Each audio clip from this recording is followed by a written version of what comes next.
ফারাক্কার বিরূপ প্রভাবে বছরের পর বছর ধরে প্রত্যক্ষভাবে ক্ষতিগ্রস্ত হচ্ছে চাঁপাইনবাবগঞ্জের চরাঞ্চলের মানুষ। শুষ্ক মৌসুমে ভারতের একতরফা পানি প্রত্যাহারের ফলে এই অঞ্চল অনেকটা মরুভূমিতে পরিণত হয়।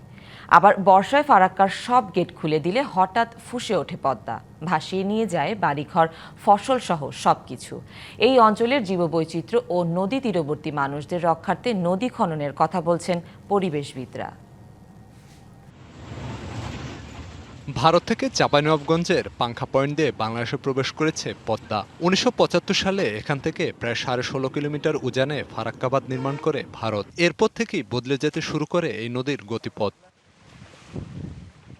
একসময় সীমান্ত দিয়ে প্রবাহিত এই নদী ক্রমেই ভাঙতে থাকে চাঁপাইনবাবগঞ্জের আলাতুলি, চরবাগডাঙ্গা, নারায়ণপুর, পাকা, উজিরপুর ও দেবীনগর ইউনিয়নের বিস্তীর্ণ অঞ্চল। আর ভাঙন কবলিত এসব এলাকা পরিণত হয় ধুধু বালুচরে। নিয়ন্ত্রিত পানি প্রবাহের কারণে একাধিক চ্যানেলে বিভক্ত হয়ে পড়ে পদ্মা, যা এই অঞ্চলের মানুষের দুর্ভোগের বড় কারণ হয়ে দেখা দিয়েছে।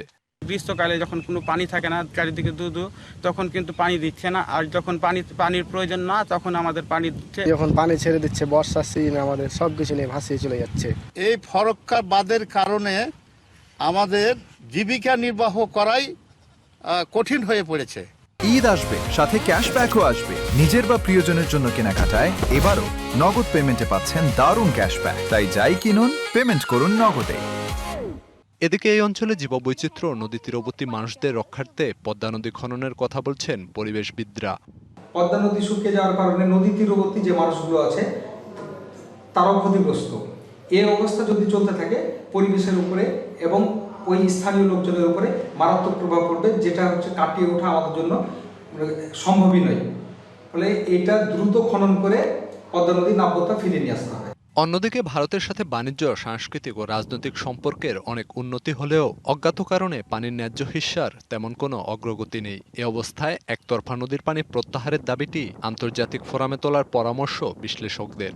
বাণিজ্য, সাংস্কৃতিক, রাজনৈতিক আলাপ আলোচনা, এপার ওপারের অন্যান্য ভ্রাতৃত্ববোধ, আত্মীয়তা সবকিছুই কিন্তু আগের চাইতে অনেক সহজসাধ্য হয়েছে। বেদনার ব্যাপার, পানি বিষয় ফারাক্কা চুক্তি বা তিস্তা চুক্তি তেমন কোনো এখনো অগ্রগতি হয়নি। DBC news desk.